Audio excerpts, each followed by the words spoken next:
মানে বাংলাদেশ ভাবছে যে চীন আছে, পাকিস্তান আছে, আমেরিকা তার পক্ষে আছে, তাহলে ভারতকে উচিত শিক্ষা দেওয়া যায়। বাংলাদেশকে নিজের শক্তিতে বলিয়ান হওয়ার পরামর্শ দিচ্ছে পাকিস্তান। পাকিস্তান পরিচালনা করবে বাংলাদেশকে। আরে ভারত ওসবের তোয়াক্কা করে না। আর ভারতের দিকে চোখ তুলে তাকালে যেভাবে পাকিস্তানকে উচিত শিক্ষা দিয়েছিল, বাংলাদেশকে উচিত শিক্ষা পেতে হবে। নমস্কার, আমি সুচারু, আপনাদেরকে স্বাগত জানাই আজকের প্রতিবেদনে। যত ভারত তার সীমান্ত সুরক্ষায় জোর দিচ্ছে, ততই বাংলাদেশ লাফালাফি করছে। বাংলাদেশের অন্দরেও তৎপরতা এখন তুঙ্গে। ভারত তার সীমান্ত সুরক্ষায় জোর দিয়েছে, তাই বাংলাদেশের এখন কত মাথা ব্যথা। আর আবার জেগে উঠেছে পাকিস্তান প্রীতি। শোনা যাচ্ছে চীন সফর থেকে বাংলাদেশের প্রধানমন্ত্রী তারেক রহমান ফিরলেই আসিফ মুনির আর শাহবাজ শরীফ তারা যাবেন বাংলাদেশ সফরে। বৈঠক হবে তারেক রহমানের সঙ্গে। আসলে পাকিস্তান এখন বাংলাদেশকে পাম করতে শুরু করেছে। বাংলাদেশকে নিজের শক্তিতে বলিয়ান হওয়ার পরামর্শ দিচ্ছে পাকিস্তান। কোন প্রেক্ষাপটে? যখন ভারতবর্ষ স্মার্ট বর্ডার তৈরির দিকে একটু একটু করে এগোচ্ছে, নিজেদের জমি জরিপ করছে, ফেন্সিং তৈরি করছে, এবং চিকেন নেক্সে বিশেষ করে শিলিগুড়িতে বিএসএফ হেডকোয়ার্টার হচ্ছে, ঠিক তখনই বাংলাদেশ দেখছে অশনি সংকেত। তাই এবার বাংলাদেশ তার মস্তিষ্কটা বিক্রি করে দিয়েছে পাকিস্তানের কারণে। মানে সমীকরণগুলো তাই বলছে।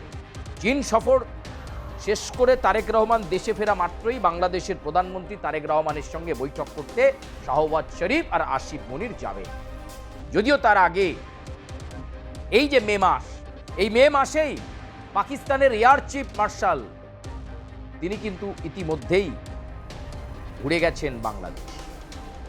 বলা হচ্ছে পাকিস্তান এই মুহূর্তে বাংলাদেশের যে অর্ডিন্যান্স ফ্যাক্টরিগুলো রয়েছে তার উপর নিয়ন্ত্রণ চাইছে, আর সেই সঙ্গে বাংলাদেশ সেনাবাহিনীর যে হার্ডওয়্যার সিস্টেম রয়েছে তার উপরও নিয়ন্ত্রণ চাইছে পাকিস্তান। অর্থাৎ পাকিস্তান পরিচালনা করবে বাংলাদেশকে। স্বপ্ন কি? স্বপ্ন একটাই, ভারতকে নাস্তা নাবুদ করে দাও। এইটাই প্ল্যান। আর অন্যদিকে জামাতের প্ল্যান গ্রেটার বাংলাদেশ। আর এই জোড়া প্ল্যানকে সামনে রেখে ভারতকে নাস্তা নাবুদ করে দাও। ভারত যখন কঠিন পদক্ষেপ নিচ্ছে, বাংলাদেশি অনুপ্রবেশকারীদেরকে পুশব্যাক করছে, ভারত যখন তার সীমান্ত সুরক্ষায় জোর দিচ্ছে, বলছে অনুপ্রবেশকারী বন্ধ, ঘুসপেটিও যারা তাদেরকে যখন ঢোকানো বন্ধ, তখন পাকিস্তানকে সঙ্গে নিয়ে এক বিরাট ষড়যন্ত্রের পরিকল্পনা করছে বাংলাদেশ। সক্রিয় ভারতের প্রতিরক্ষা মন্ত্রক, সক্রিয় ন্যাশনাল ইনভেস্টিগেশন এজেন্সি এনআইএ, সবটা খবর আসছে। ব্রিটেনের থেকে জাহাজ সাহায্য হিসাবে আসছে বাংলাদেশের জন্য। যেহেতু তারেক রহমানের ব্রিটেন কানেকশন আছে, খবর আছে আমাদের কাছে, খবর আসছে আরো অনেক। এই মুহূর্তে পাকিস্তানের বুদ্ধিতে বাংলাদেশ চলছে। এমনকি অনেক অস্ত্র শস্ত্র, ফাইটার জেট বাংলাদেশকে পাকিস্তান দিচ্ছে। মদদ দেওয়া বলে এটাকে। কি বলে? মদদ দেওয়া। কি করছে? ভারত যে অপারেশন সিঁদুর করেছিল, সেই অপারেশন সিঁদুরের এগেনস্টে পাকিস্তান যে যে অস্ত্র ব্যবহার করেছিল বা যে ফাইটার জেটের ব্যবহার করেছিল, সেগুলোই এখন বাংলাদেশকে দিয়ে বলছে তোমরা প্রস্তুত হও, যে কোনো মুহূর্তে যুদ্ধ লেগে যেতে পারে। একটা সংঘর্ষ পরিস্থিতি তৈরি করার চেষ্টা করছে পাকিস্তান, যাতে বাংলাদেশ এবং ভারতের সম্পর্ক জটিল থেকে জটিলতর হয়, সংঘর্ষ পরিস্থিতির মধ্যে যায়, তাহলে লাভবান হবে পাকিস্তান। এই জায়গাটাই কিন্তু, এই কনফ্রন্টেশনটাই চাইছে পাকিস্তান। এই পাকিস্তান বাংলাদেশের শিক্ষা হবে কিনা আমাদের জানা নেই।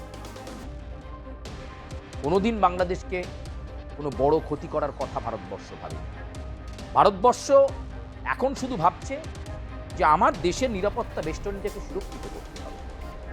আত্মনির্ভর ভারতকে সামনে রেখে ভারতবর্ষকে সুসংহত করতে হবে। তার জন্য যে দেশের সীমান্তবর্তী অঞ্চলগুলো রয়েছে সেখানে কঠিন পদক্ষেপ নেওয়া, স্মার্ট বর্ডার সিস্টেম, এইটা ভাবনা। আমি আমার দেশকে আভ্যন্তরীণভাবে কিভাবে শক্তিশালী করব, আমি আমার দেশের সীমান্ত সুরক্ষায় জোর দেব, তাতে তো কারোর মাথা ব্যথা হওয়ার কথা নয়। তাহলে কেন পশ্চিমবঙ্গ নিয়েও এত মাথা ব্যথা? পশ্চিমবঙ্গের মুখ্যমন্ত্রী শুভেন্দু অধিকারীকে নিয়ে বাংলাদেশের জামাতিদের এত মাথা ব্যথা কেন? এগুলো ভাবাচ্ছে। আসলে পাকিস্তানি উস্কানি রয়েছে, ওই জামাতিদেরকে উস্কানিটা দেওয়াই রয়েছে যে গ্রেটার বাংলাদেশের স্বপ্ন দেখা মানুষ উত্তাল করে তোলো, ভারত বিরোধী কার্যকলাপকে আরো বাড়াও, এই চেষ্টা তারা করছে। এবং আমেরিকার সঙ্গেও খুব সম্ভবত বাংলাদেশের চুক্তি হতে চলেছে, এবং সেই চুক্তি হলে কিন্তু দক্ষিণ পূর্ব এশিয়ায় একটা বড় প্রভাব পড়বে। লজিস্টিক্যাল দিক থেকে বাংলাদেশের এয়ারবেস ইত্যাদি কিছু আমেরিকা ব্যবহার করবে। ফলে একদিকে পাকিস্তান, একদিকে আমেরিকাকে রেখে বাংলাদেশ ভাবছে যে তারা অনেক কিছু করে ফেলবে। মানে বাংলাদেশ ভাবছে যে চীন আছে, পাকিস্তান আছে, আমেরিকা তার পক্ষে আছে, তাহলে ভারতকে উচিত শিক্ষা দেওয়া যাবে। আরে কিসের উচিত শিক্ষা? ভারত কি বাংলাদেশকে এই যাবৎকালে কোনো সংঘর্ষ পরিস্থিতির মধ্যে লিপ্ত হতে বাধ্য করেছে?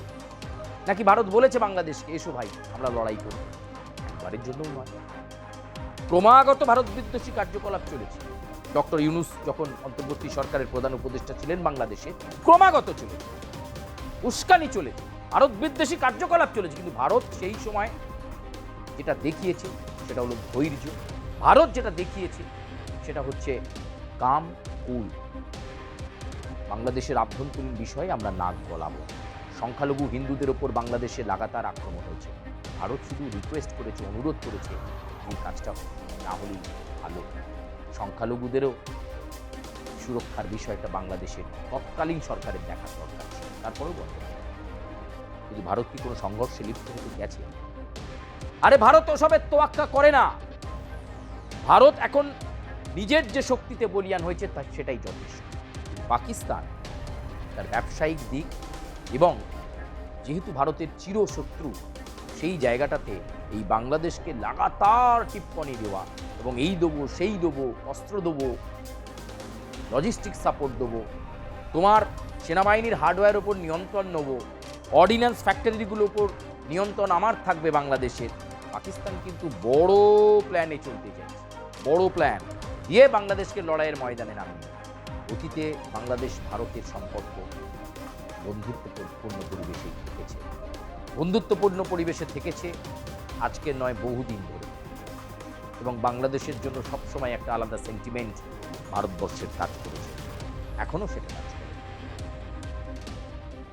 ভারতবর্ষের উদ্দেশ্য নয় যে বাংলাদেশকে দুর্মুষ করা, কিন্তু যে শত্রু শক্তির সঙ্গে হাত মেলাচ্ছে বাংলাদেশ, তলে তলে এই অস্ত্র কেনা, ফাইটার জেট কেনা, পাকিস্তানকে নানা সুযোগ সুবিধে পাইয়ে দেওয়ার যে কাজ বাংলাদেশ করছে, আগামী ভবিষ্যৎ বাংলাদেশ নিজের ভবিষ্যতে নিজে নষ্ট করছে।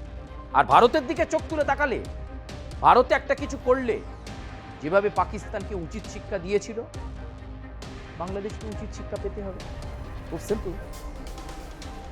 কিন্তু এই যে গ্রেটার বাংলাদেশের প্ল্যান জামাতিদের এবং পাকিস্তানের সঙ্গে বাংলাদেশের শক্ততা, কখনো সেনাবাহিনীর এয়ার চিফ মার্শাল এসে ঘুরে যাচ্ছেন, কখনো শাহবাজ শরীফ বা আসিফ মুনির তারা আসবেন তারেক রহমানের সঙ্গে দেখা করতে।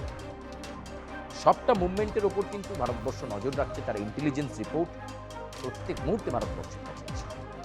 ফলে এমন ভাববার কোনো কারণ নেই যে ভারত উদাসীন রয়েছে।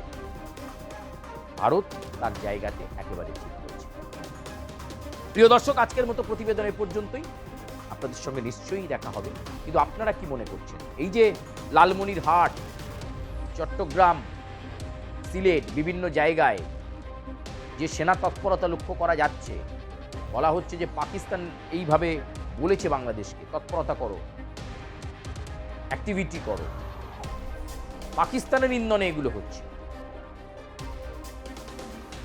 আপনারা কি চান যে ভারত বাংলাদেশের সম্পর্কের অবনতি হোক, আরো জটিল হয়ে যাক?